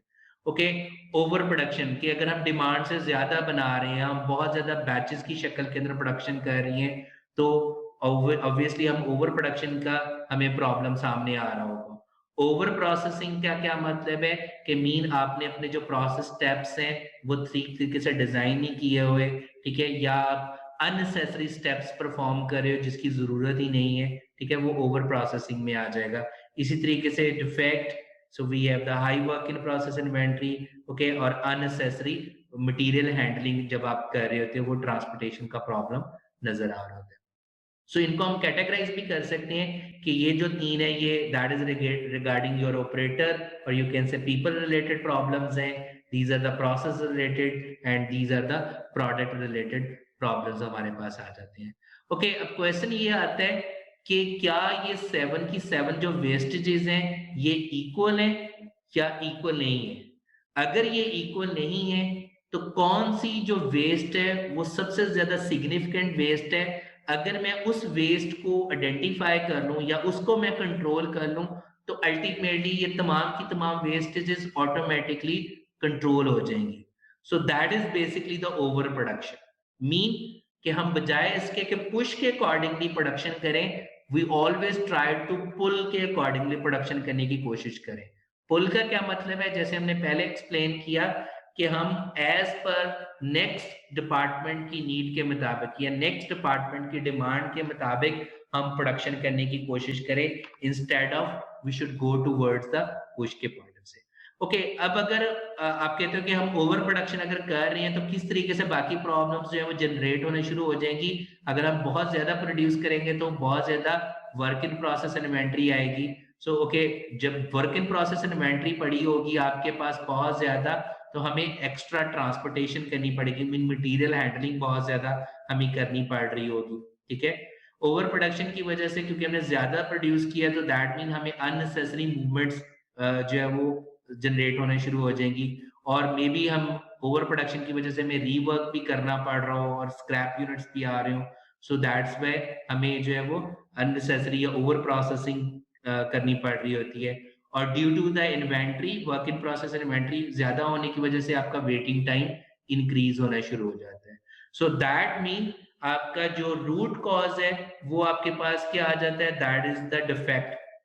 ठीक है, लेकिन डिजीज के तौर पर जिसको हमने कंट्रोल करना है दैट इज ओवर प्रोडक्शन। कि अगर हम अपनी ओवर प्रोडक्शन को कंट्रोल कर लें तो अल्टीमेटली हम इन तमाम की तमाम वेस्टेजेस से बच जाएंगे। ठीक है, so which mean we should work as per the speed of the demand, as per the speed of the next department, ना कि हम अपनी ही कैपेसिटी के मुताबिक प्रोडक्शन करते रहे। ठीक है जी, ओके, सो ये मैं एक टूल प्रोवाइड कर रहा हूँ which is a very basic tool, which is a very good tool, that is called as a stand in circle, और you can say waste record form हमारे पास है। ठीक है, so what the Japanese do, जैसे कि आप इस पिक्चर के अंदर भी देख सकते हो कि वो अपने शॉप फ्लोर के ऊपर बकायदा उन्होंने एक सर्कल बनाया हुआ होता है जहां पे वो खड़े होते हैं and they have this particular sheet. ठीक है, सो जिसके अंदर वो क्या कर रहे हैं, अपनी प्रोसेस जिसको वो ऑब्जर्व कर रहे हैं, कितने बजे उन्होंने ऑब्जर्व करना स्टार्ट किया, कितने बजे एंड किया। यूजुअली कहा जाता है कि try to observe your process at least for 30 minutes. ठीक है जी, कि 30 मिनट तक आप अपने उस प्रोसेस को ऑब्जर्व करें and then write down your observations. So observation number 1, 2, 3, 4 and so on. ठीक है, कि आपको किस तरह का प्रॉब्लम नजर आया और आप उसको फिर कैटेगराइज करते हो कि क्या ये डिफेक्ट का प्रॉब्लम है, ओवर प्रोडक्शन हो रही है, ट्रांसपोर्टेशन हो रही है, मोशन हो रही है, या इसके अलावा भी अगर आप चाहो तो आप इन 7 वेस्टेजेस के अलावा भी जो है वो लिख सकते हो, such as safety related issues को लिखा जा सकता है, इन्वायरमेंट रिलेटेड इश्यूज को भी जो है वो आप लिख सकते हो। एंड देन हम क्या कर रहे होते हैं कि यूजुअली रिकमेंड ये किया जाता है कि उसी वक्त एट द एंड आप ये डिसाइड करके उठते हो कि मुझे इनमें से, इन लिस्ट ऑफ वेस्टेजेस में से किन को जो है वो as soon as possible address कर लेना है, और या आप अपने फ्यूचर के पॉइंट ऑफ व्यू से कर सकते हो कि इनमें से कौन सा जो ऑब्जर्वेशन या टाइप ऑफ वेस्ट जो है वो हाईली प्रायोरिटाइजेशन है, मीन हमने पहले इसको एड्रेस करना है, देन मॉडरेट एंड लो, और इनका कॉस्ट इफेक्ट क्या हो सकता है या इजी के लिए हम इसको कैसे एड्रेस कर सकते हैं। So this is a tool जिसको हम यूज करते हुए उन 7 वेस्टेजेस की को रिकॉर्ड कर सकते हैं। And usually for doing that हम गैमा वॉक भी कर सकते हैं। गैमा वॉक का मतलब ये है कि अपने आप प्रोसेस शॉप फ्लोर पे जाते हो and you are keenly observing your process. ठीक है, and then stand on a place जहां पे आप खड़े होकर अपने इंटायर वर्क प्रोसेस को देखें and try to fill this particular form to identify these types of wastages. ठीक है जी? ओके, बिकॉज हमारा जो आज का मेन वेबिनार है या जो मेन टॉक है दैट इज रिगार्डिंग कि हमने अपने फ्लो को किस तरीके से जो है वो मूव करना है। ठीक है जी?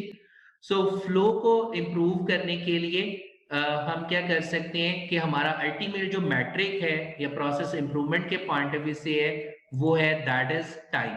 ठीक है, कि हमने अपने अल्टीमेटली जो टारगेट करना है विच इज द टाइम को हमने टारगेट करना है और हमने टाइम की रिडक्शन की बात करनी है, क्योंकि एफिशिएंसी इंप्रूवमेंट का क्या मतलब है? Time reduction, resources reduction. So time is the resource for us, so which mean हम प्रोसेस एफिशिएंसी इंप्रूवमेंट करने के लिए, प्रोसेस को कॉन्टिन्यूसली इंप्रूव करने के लिए हम जो अल्टीमेटली क्वांटिफाई कर रहे होते हैं दैट इज अ टाइम, और वो मल्टीपल टाइप्स ऑफ टाइम है, और उन्हीं टाइम्स को इस्तेमाल करते हुए हम अपने प्रोसेस का वीकेस्ट लिंक आइडेंटिफाई कर रहे होते हैं, जैसे हम बार बार जिक्र कर रहे थे, मीन बॉटलनेक्स को हम आइडेंटिफाई कर रहे होते हैं, और हम अपने बफर्स को, मीन जो वर्क इन प्रोसेस इन्वेंट्री है उसको हम कम करने की कोशिश करते हैं। अब हम आ जाते हैं कि वो जो क्वांटिफाई कर रहे हैं, मीन वो कौन कौन से टाइम के मैट्रिक्स हैं जिनको हम इस्तेमाल करते हुए क्वांटिफाई कर सकते हैं, जिनको हम लीन प्रोसेस मैट्रिक्स का नाम देते हैं। Such as we have the activity time, जिसको आप प्रोसेसिंग टाइम भी कहते हो, कि एक काम को करने में हमें कितना टाइम लग रहा है। ठीक है जी? कैपेसिटी क्या है कि हम कोई भी वर्क स्टेशन या कोई भी मशीन मैक्सिमम कितने यूनिट प्रोड्यूस कर पा रही है per unit of the time. So उसको कैलकुलेट हम किस तरीके से कर सकते हैं, where m stands for the number of workers. ठीक है, अगर सिंगल वर्कर है तो we can use 1 over activity time. Bottleneck क्या होगा? लेट्स से कि अगर मेरे पास 3 प्रोसेस हैं, ठीक है, ये वाला प्रोसेस जो है वो 3 यूनिट बना पा रहा है पर आवर, ये 2 यूनिट बना पा रहा है पर आवर, और ये 1 यूनिट बना पा रहा है पर आवर। तो इनमें से वीकेस्ट कौन सा हो गया? That is the third process.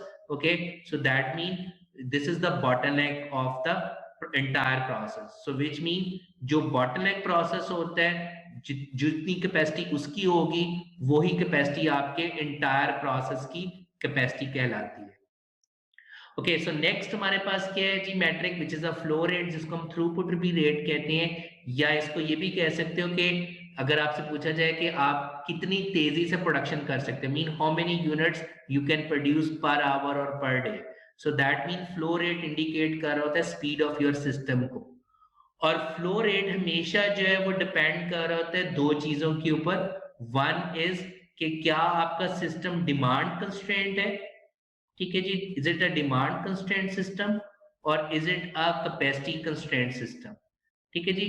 अब डिमांड कंस्ट्रेंट सिस्टम और कैपेसिटी कंस्ट्रेंट सिस्टम से क्या मुराद है कि क्या आपके पास डिमांड कम है as compare to the capacity, तो that is a demand constraint system. अगर कैपेसिटी कम है compare to the demand, then it would be called as a capacity constraint system. So obviously flow rate क्या होगा? जो इनमें से मिनिमम होगा, सो हमने उसकी स्पीड के मुताबिक जो है वो चलना है। सो जो कम होगा वही आपका फ्लो रेट बन जाएगा। ठीक है? सो अगर डिमांड कम है तो हम कहेंगे कि ऑब्वियसली हम उस डिमांड के मुताबिक ही प्रोडक्शन करेंगे, हमें अपनी कैपेसिटी के मुताबिक प्रोडक्शन करने की जरूरत नहीं है। रीजन इज डिमांड ही उतने यूनिट की है। लेकिन अगर हमारा सिस्टम कैपेसिटी कंस्ट्रेंट है लेकिन डिमांड ज्यादा है, तो ऑब्वियसली हम अपनी फुल कैपेसिटी के मुताबिक प्रोडक्शन करेंगे, and in order to meet the demand या तो हम ओवर टाइम प्रोडक्शन कर रहे होंगे, या हम आउटसोर्सिंग कर रहे होंगे, या हम अपनी कैपेसिटी की इंप्रूवमेंट की बात कर रहे होंगे कि how we can improve the capacity ताकि हम उस डिमांड को मीट कर सके।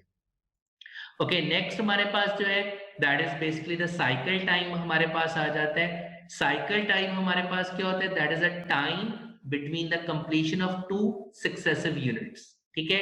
मसलन अगर हम कहते हैं कि आपके पास एक पहला यूनिट जो वो बन के बाहर आया है 8:10 पे, सेकंड यूनिट आपके पास बन के आया 8:15 पे, थर्ड यूनिट बाहर आया 8:20 पे। सो 2 यूनिट के बनने का दरमियानी टाइम कितना है? 5 मिनट। सो एवरी 5 मिनट के बाद हमारे पास नेक्स्ट यूनिट जो है वो बन के आ रहा है। So that mean that is a cycle time. ठीक है? So we should know. Okay, इसी तरीके से फ्लो टाइम, या जिसको हम थ्रूपुट टाइम भी कहते हैं, या इसको मैन्युफैक्चरिंग लीड टाइम भी कहते हैं। सो ये कौन सा टाइम होता है? Right from in to out, mean raw material से लेके फिनिश प्रोडक्ट तक बनने में जो टोटल टाइम लगता है उसको हम फ्लो टाइम या थ्रूपुट टाइम या मैन्युफैक्चरिंग लीड टाइम कहते हैं। ओके, WIP या जिसको हम वर्क इन प्रोसेस कहते हैं, that is the number of flow unit जो कि किसी वक्त आपके सिस्टम के अंदर मौजूद होते हैं। मीन किसी भी दो वर्क स्टेशन के दरमियान जो इन्वेंट्री पड़ी होती है उसको हम कहते हैं वर्क इन प्रोसेस इन्वेंट्री। ठीक है, सो जैसे कि हम बार बार जिक्र कर रहे थे कि हमारा अल्टीमेट टारगेट क्या होता है कि हमने लीड टाइम को रिड्यूस करना है, मीन हमने अपने फ्लो टाइम को रिड्यूस करना है, जो कि right from in to out total time एक प्रोडक्ट को लग रहा है, how we can reduce this one. So which mean अगर आपने इसको रिड्यूस करना है तो आपको किसको कम करना पड़ेगा? इस वर्क इन प्रोसेस इन्वेंट्री को कम करना पड़ेगा। अब आप क्वांटिफाई भी कर सकते हो using this Little's law. Okay, अब लिटल्स लॉ क्या है कि वर्क इन प्रोसेस इन्वेंट्री और you can say the number of units present in your system, ठीक है, is equal to flow rate, that mean the speed of your system multiply by flow time. Flow rate क्या है? That is the number of units per unit of time, जबकि flow time के time per unit के एक unit को बनने में कितना टाइम हमारे पास लगता है। So if you think see this कि आपके पास जो है कि अगर आपने अपने फ्लो टाइम को रिड्यूस करना है, so you have to reduce your work in process inventory. So जितनी वर्क इन प्रोसेस इन्वेंट्री जो है वो कम होती चली जाएगी, आपका फ्लो टाइम उतना इंप्रूव होता चला जाएगा, उतना बेहतर होता चला जाएगा। जैसे इसकी हम वेरी सिंपल एग्जांपल लेते हैं, लाइक फॉर एग्जांपल मैं कहता हूँ कि हमारा MBA प्रोग्राम है नेशनल टेक्सटाइल यूनिवर्सिटी के अंदर, ठीक है, उसका फ्लो टाइम कितना है? 2 ईयर। कि कोई भी स्टूडेंट जब यूनिवर्सिटी के अंदर एंटर होगा तो उसको 2 साल जो है वो स्पेंड करने हैं टू कंप्लीट दिस डिग्री, ठीक है। और एवरी ईयर जो आपके पास जो है वो यूनिवर्सिटी इनपुट ले रही है वो 30 स्टूडेंट्स ले रही है पर ईयर, ठीक है। So that mean that is their flow rate. Okay okay, अब हमारे पास आ जाता है कि वर्क इन प्रोसेस इन्वेंट्री कितनी है। सो 2 ईयर कितना है? That is basically the flow time है कि इतना टाइम उन्होंने एटलीस्ट स्पेंड करना है। सो दैट मीन किसी भी गिवन ईयर के अंदर कितने स्टूडेंट उनके सिस्टम के अंदर मौजूद होंगे। So we can use the Little's law which is 2 multiply by 30। So that mean 60 students हर वक्त उनके सिस्टम के अंदर मौजूद हैं। सो अगर उनके पास रिसोर्सेज जो हैं वो इन 60 स्टूडेंट्स को डील करने के मुताबिक नहीं है तो दैट मीन उनका सिस्टम बैठ जाएगा। मीन अगर उनके पास they didn't have enough faculty to deal with the 60 students तो ऑब्वियसली उनका सिस्टम क्या होगा? प्रॉब्लम में आ जाएगा, ठीक है। So that's why we are interested in order to find out these things. Okay, next हमारे पास जो मैट्रिक्स है which is a utilization. So utilization का क्या मतलब है कि अगर मुझे रिसोर्सेज की यूटिलाइजेशन को कैलकुलेट करना है, ठीक है, कि कितनी देर मेरा कोई भी पर्टिकुलर मशीन या कोई भी पर्टिकुलर ऑपरेटर वो वर्किंग फॉर्म में रहता है और कितनी देर वो आइडल बैठा रहता है, मीन फ्री में बैठा रहता है। और यूटिलाइजेशन को हम किस तरीके से कैलकुलेट कर सकते हैं? That the formula for that is flow rate divided by capacity of that resource, ठीक है जी। उस तरीके से हम जो है वो यूटिलाइजेशन कैलकुलेट कर सकते हैं। फॉर एग्जांपल अगर मैं कहता हूँ कि 80% यूटिलाइजेशन है फॉर एग्जांपल किसी पर्टिकुलर वर्कर की, और अगर हम 8 घंटे काम कर रहे हैं तो यू कैन फाइंड आउट कि हाउ मेनी आवर्स वो वर्किंग फॉर्म में रहता है और कितनी देर वो आइडल फॉर्म के अंदर रह रहा है, ठीक है। नेक्स्ट हमारे पास क्या है जी? We have the employed utilization जिसको हम वर्कलोड भी कहते हैं। सो इम्प्लॉयड यूटिलाइजेशन का फॉर्मूला होता है बेसिकली डिमांड ओवर कैपेसिटी, ठीक है। Instead of flow rate over capacity that is a demand over capacity. और इम्प्लॉयड यूटिलाइजेशन बेसिकली हमें हेल्प आउट कर रही होती है टू चेक कि वेदर हमारा पर्टिकुलर प्रोसेस जो है वो उस डिमांड को मीट कर सकता है या नहीं कर सकता, ठीक है जी। अगर आपका इम्प्लॉयड यूटिलाइजेशन का आंसर ग्रेटर देन 1 होगा, मीन आपकी डिमांड ग्रेटर होगी compare to the capacity, so of course हमारा वो पर्टिकुलर वर्क स्टेशन या मशीन या ऑपरेटर जो है वो अपने गिवन टाइम के अंदर उस डिमांड को मीट नहीं कर सकेगा, ठीक है। लेकिन अगर हमारी इम्प्लॉयड यूटिलाइजेशन लेस देन 1 है, so that mean that worker that machine is able to meet the demand in a given time, right? Okay, furthermore we have another types of matrix such as cost of direct labor के एक unit को बनाने में मुझे कितना cost पड़ रही है, उसका फॉर्मूला क्या है। मेरी एवरेज लेबर यूटिलाइजेशन क्या है, मीन अगर मेरी फैक्ट्री के अंदर 1000 वर्कर काम कर रहे हैं, ऑन एवरेज एवरी वर्कर कितनी देर जो है वो वर्किंग फॉर्म में रहता है और कितनी देर वो आइडल बैठा रहता है। सो इसको आप as a measure of process efficiency के तौर पर भी इस्तेमाल कर सकते हो कि अगर लेट्स से कि मुझे इस वक्त एक यूनिट को बनाने में 10 रुपए पड़ रहे हैं, तो किस तरीके से मैं अपने फ्लो रेट को रिड्यूस करूं या अपने साइकिल टाइम को रिड्यूस करूं या लीड टाइम को अगर मैं रिड्यूस करता हूं, तो क्या किस तरीके से मैं अपनी वो कॉस्ट ऑफ डायरेक्ट लेबर 10 रुपए से कम करके 9 या 8 रुपए ला सकता हूं। ठीक है जी। सो इसी तरीके से we can calculate the idle time of every worker using this particular formula. ठीक है, और लेबर कंटेंट क्या होता है, that is the sum of the activity time of all the worker clause. So there are some other metrics as well.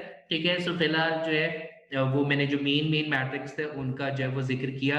सो इनको इस्तेमाल करते हुए हम क्या कर सकते हैं, हम क्वांटिफाई कर सकते हैं कि करंटली हम कहाँ पे खड़े हैं और हमें अब इम्प्रूव करते हुए कहाँ पे जाना है। जैसे मैंने आपको एग्जांपल कोट की कॉस्ट ऑफ डायरेक्ट लेबर के पॉइंट ऑफ व्यू से कि करंटली एक यूनिट को बनाने में हमें इतनी कॉस्ट आ रही है, so how we can reduce the flow time.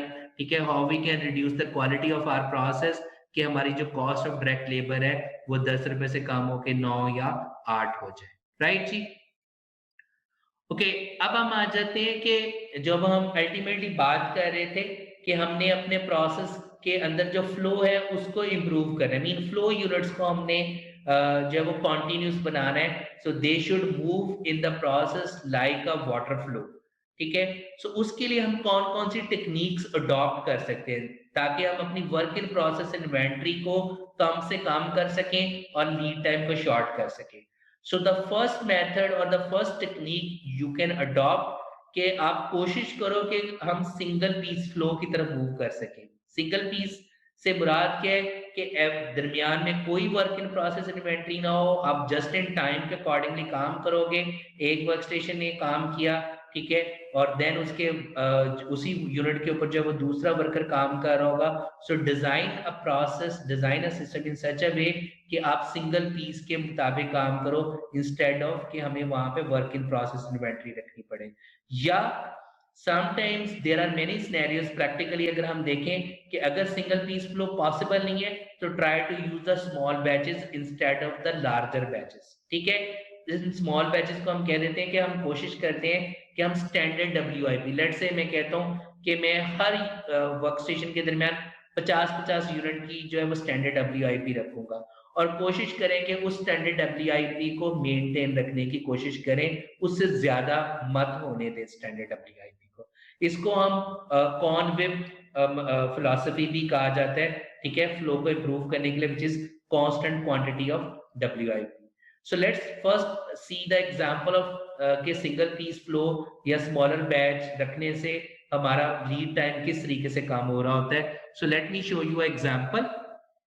सो अगर आप इस डायग्राम में देखें, यहाँ पे क्या ऑर्डर है हमारे पास 10 यूनिट का और हमने डिसाइड किया कि हम ये 10 के 10 यूनिट एवरी प्रोसेस के ऊपर जो है वो एक ही गो के अंदर बनाएंगे। इसी तरीके से यहाँ पे हमने क्या किया, हमने बैच साइज को कम कर दिया कि ऑर्डर 10 यूनिट का है लेकिन हम 5 यूनिट एक दफा बनाएंगे, जब वो 5 बन जाएंगे, ठीक है, इसको हम इधर मूव कर देंगे, फिर उसके बाद जो नेक्स्ट प्रोसेस है वो 5 बैचेस के ऊपर काम करेगा। जबकि यहाँ पे हम बात करें सिंगल पीस फ्लो की कि एक वक्त में हम एक ही यूनिट के ऊपर काम करते हुए आगे मूव कर रहे होंगे। So you should note down their finish time. You can see that कि जैसे जैसे हमारा बैच साइज शॉर्टर या स्मॉलर होता गया है और साथ ही साथ WIP कम होती गई है, सो उसका फिनिशिंग टाइम आप चेकआउट कर सकते हो। जैसे हमारा बैच साइज लार्ज है, उसका फिनिशिंग टाइम कितना है, बैच साइज को कम करने से 10 से 5 पे आने के हमारा फिनिशिंग टाइम कितना हो गया, मीन ऑर्डर साइज सेम है, जस्ट बैच साइज को कम करने से हमारा जो फिनिशिंग टाइम है, यू कैन सी दैट कि वो कम हो गया। Finishing time means flow time, that is the lead time, right from in to out. जो टोटल टाइम है वो हमारा स्मॉलर बैच साइज या कोशिश करें कि सिंगल पीस फ्लो तक जाने के वक्त हमारा वो किस तरीके से कम हो गया। सो लेट सिंगल पीस की तरफ जाएं, या अगर आपका बैच साइज जो है वो शॉर्टर हो, सो हमारा अल्टीमेटली लीड टाइम क्या हो जाएगा, वो रिड्यूस हो जाएगा। ठीक है जी।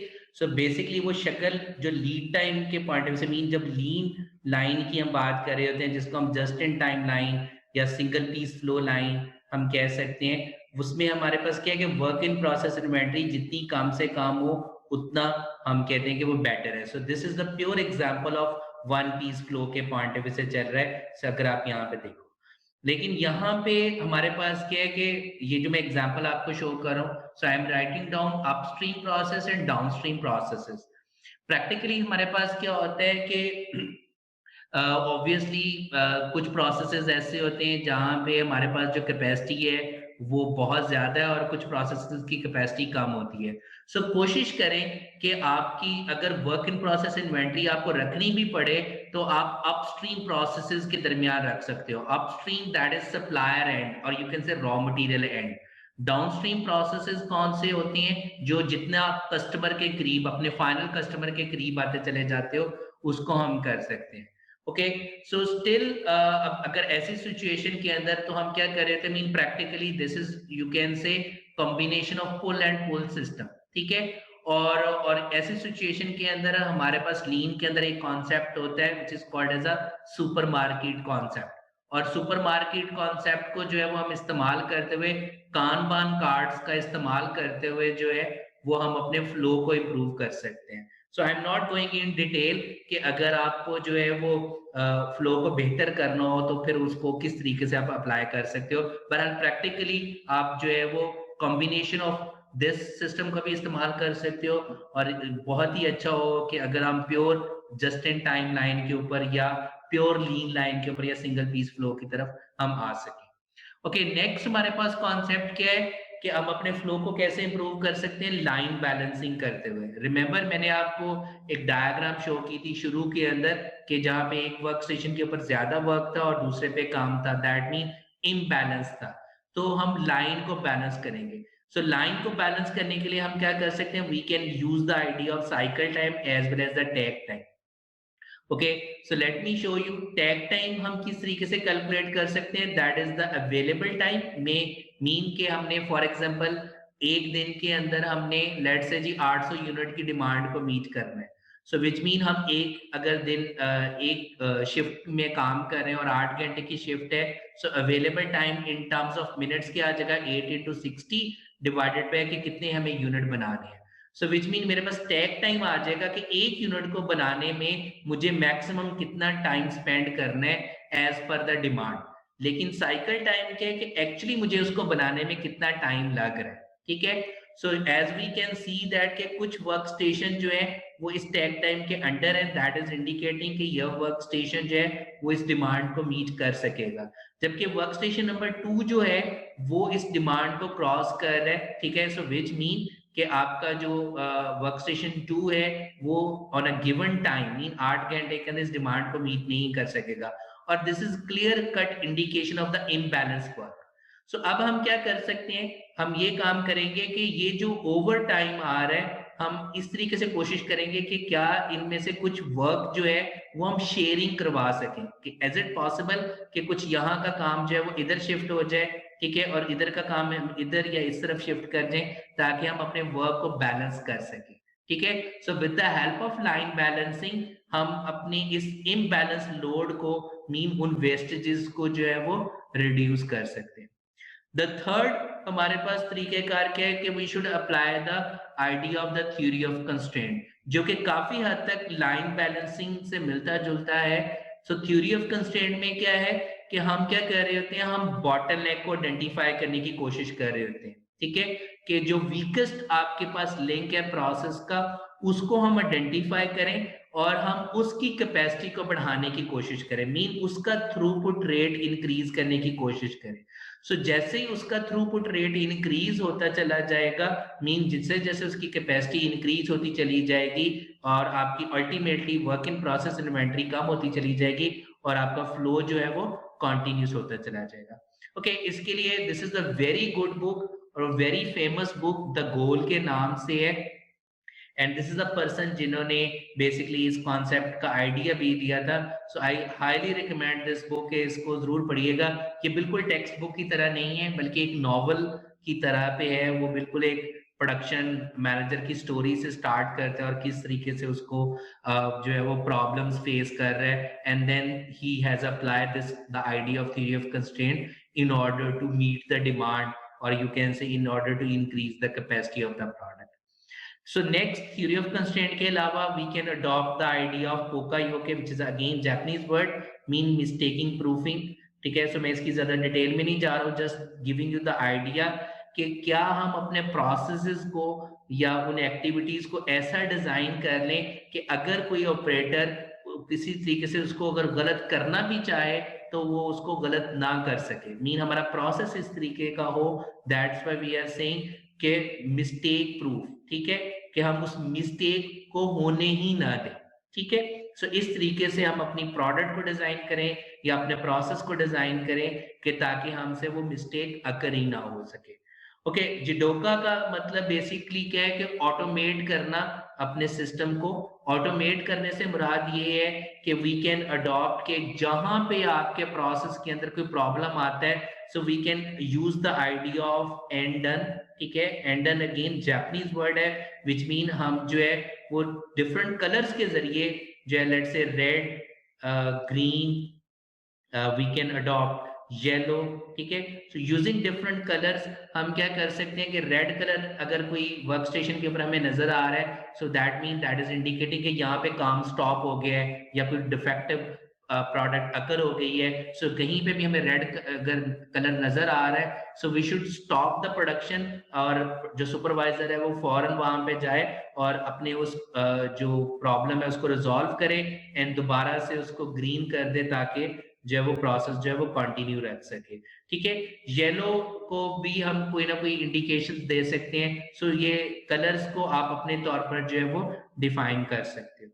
ओके, इसी तरीके से 6 जो है दैट इज कि रिमेंबर हमने कहा था कि हम अपने ओवरऑल टाइम को जो है वो 3 हिस्सों में डिवाइड कर सकते हैं। One is the setup time, another is the processing time, and the last one is the waiting time, और you can say the idle time. So SMED, which is the single minute exchange die, or you can say quick changeover, ultimately किस perspective में tool है कि हम किस तरीके से अपने सेटअप टाइम को रिड्यूस कर सकते हैं, ठीक है। And then we are talking about कि in order to improve the process we should talk about, we should try to implement the total productive maintenance का आइडिया, के बजाय इसके कि हम प्रोडक्टिव मेंटेनेंस की तरफ जाएं, हम प्रिवेंटिव मेंटेनेंस की तरफ जाएं, हम अपने इक्विपमेंट्स को या मशीन्स को प्रिवेंटिवली उनकी मेंटेनेंस करके रखें ताकि हमें जो है वो मशीन्स को जो है वो अनप्लान तौर पर स्टॉप ना करना पड़े, ताकि हमारी जो प्रोडक्ट का फ्लो है या हमारे जो ऑब्जेक्ट का फ्लो है वो डिस्टर्ब ना हो। So thank you so much. If you have any question, so most welcome. So आप अपने आप को अनम्यूट कर सकते हो and you can ask the question, अगर आप लोगों का किसी का भी कोई क्वेश्चन है तो।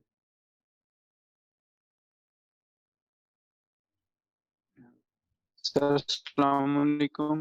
जी जी, वालेकुम अस्सलाम। नाम डॉक्टर सलमान है, मैं मेरी भी पीएचडी इसी लीन में है। ठीक है जी।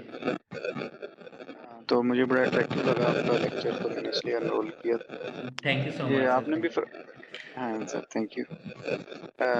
सर आपने जैसे कहा वो ऑफ कंस्ट्रेंट्स जी जी का वो प्रोफेसर गोल्डरॉट ने जो आइडिया दिया, जी जी जी तो मैं ये सोच रहा था कि लीन का जो हमारे हैं पैरामीटर सारे वो ऑलमोस्ट उन सारी चीज़ों को कवर करते हैं जो थ्योरी ऑफ कंस्ट्रेंट्स में आते हैं। एग्जैक्टली। तो थोड़ा सा आप इस पे अपने कमेंट्स दें कि क्या ज़रूरत थी फिर ये थ्योरी ऑफ कंस्ट्रेंट एक नई थ्योरी देने की उनको।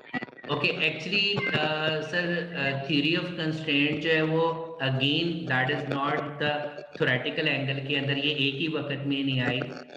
सो बेसिकली थ्योरी ऑफ कंस्ट्रेंट जो है वो एक सेपरेट प्लेस के ऊपर डेवलप की गई, और जो लीन का कॉन्सेप्ट है ये बेसिकली जापानीज ने दिया, जैसे कि टोयोटा प्रोडक्शन सिस्टम है।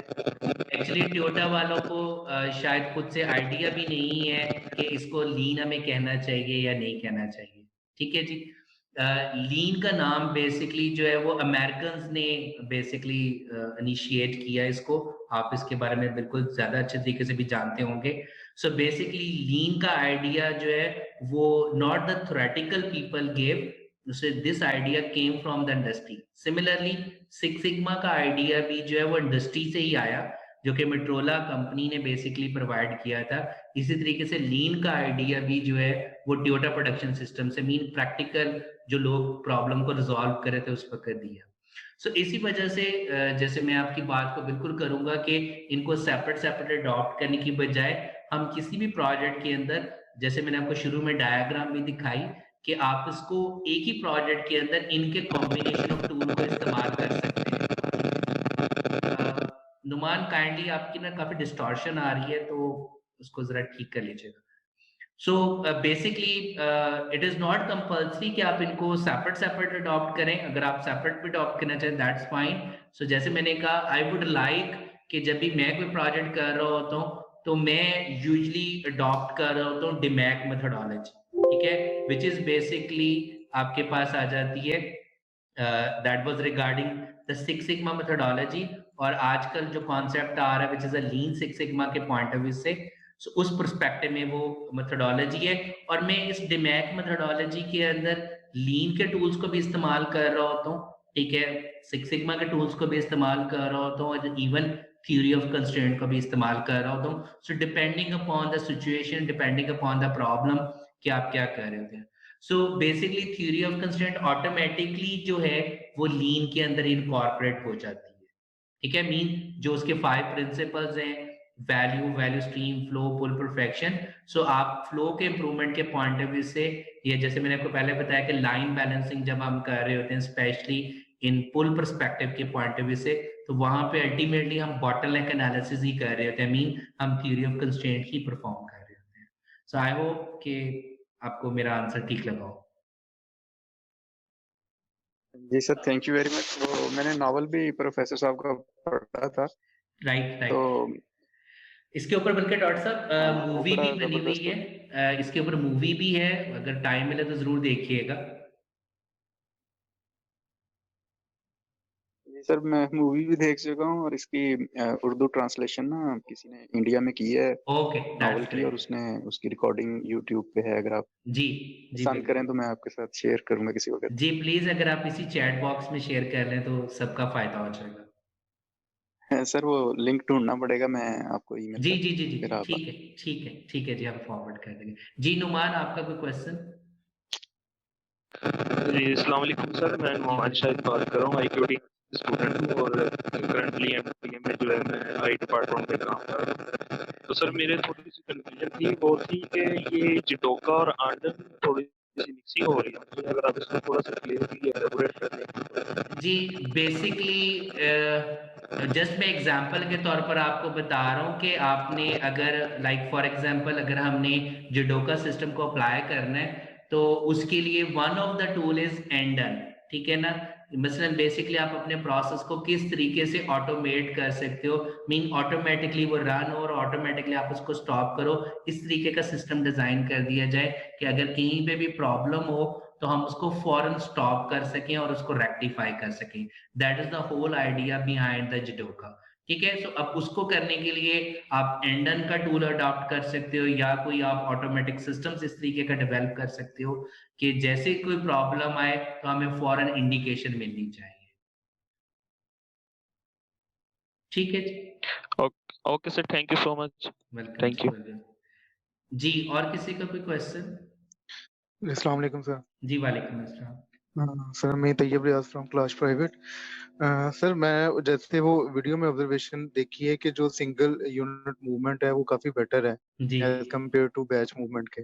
जी तो सर उसमें जब अगर बहुत सारे प्रोडक्ट में स्मॉल पार्ट्स हों जी। जिनको क्लब करना हो स्टेप बाय स्टेप, तो सर उसमें कुछ डिफिकल्टी नहीं आती single piece single unit movement में एज कम्पेयर टू देखिए बैच, अगर इसमें कुछ रिकमेंडेशन हो?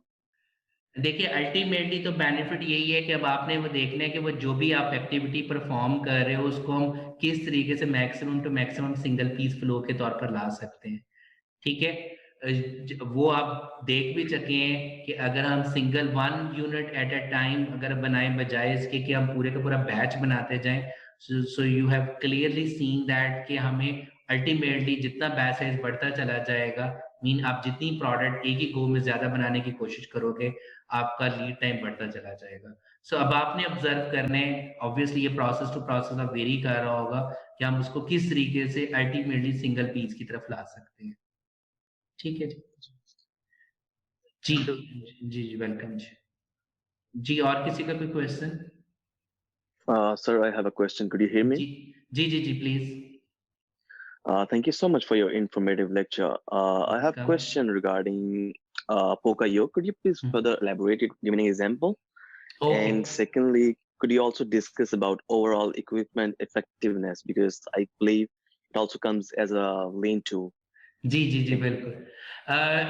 फर्स्ट ऑफ ऑल जो OEE की आप बात करें ओवरऑल इक्विपमेंट इफेक्टिवनेस, ये that is under the TPM generally हम कैलकुलेट कर रहे होते हैं, but even I have calculated OEE for line balancing, line जहाँ पे बैलेंस हो रही होती है वहां पे भी हम कैलकुलेट कर सकते हैं, which is basically talking about availability, quality और परफॉर्मेंस के एंगल को डिस्कस कर रहे होते हैं।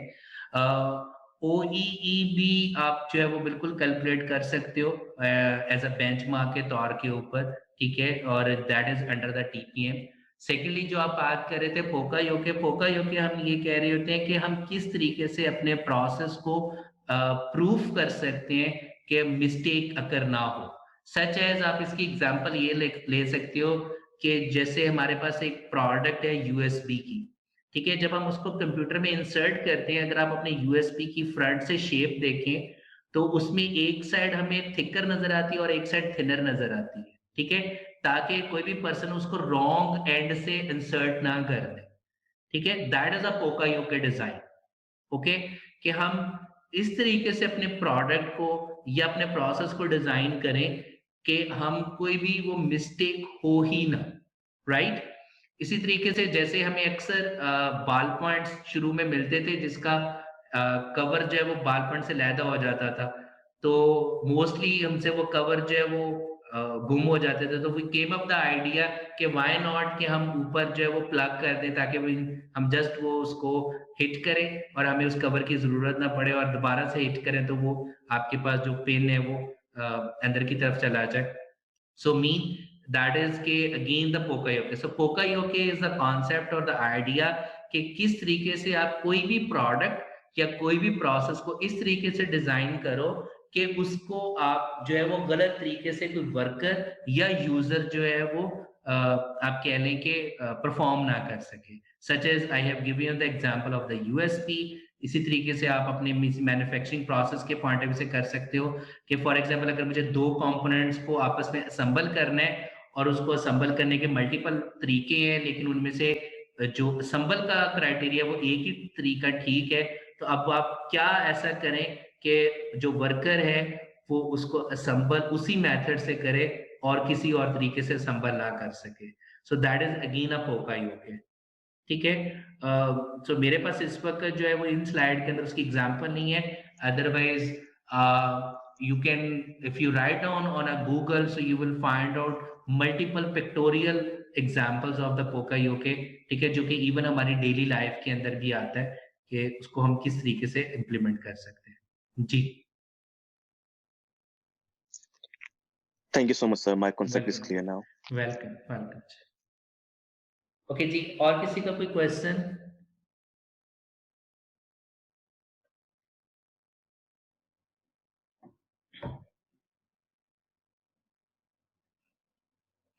ओके जी, thank you so much. I hope कि आपको जो है वो इस लेक्चर से कुछ बेनिफिट मिला हो या कुछ आइडिया हुआ हो। सो आई होप आप लोगों ने इसको एंजॉय किया होगा और आपकी कुछ अंडरस्टैंडिंग या आइडियाज डेवलप हुए होंगे, ठीक है। सो हम जो है वो इसको यहाँ पे स्टॉप करते हैं। इंशाल्लाह अगर कभी मौका मिला तो किसी और टॉपिक के ऊपर जो है वो हम इसी तरीके से वेबिनार को कंडक्ट कर रहे होंगे। So at the end again I am thanking you all और as well as doctor Sajad for arranging this wonderful webinar. Thank you so much and अल्लाह हाफिज। Thank you, sir. Thank you so much. Thank you so much. Thank you so much, sir. Thank you. Allah Allah Hafiz. Hafiz.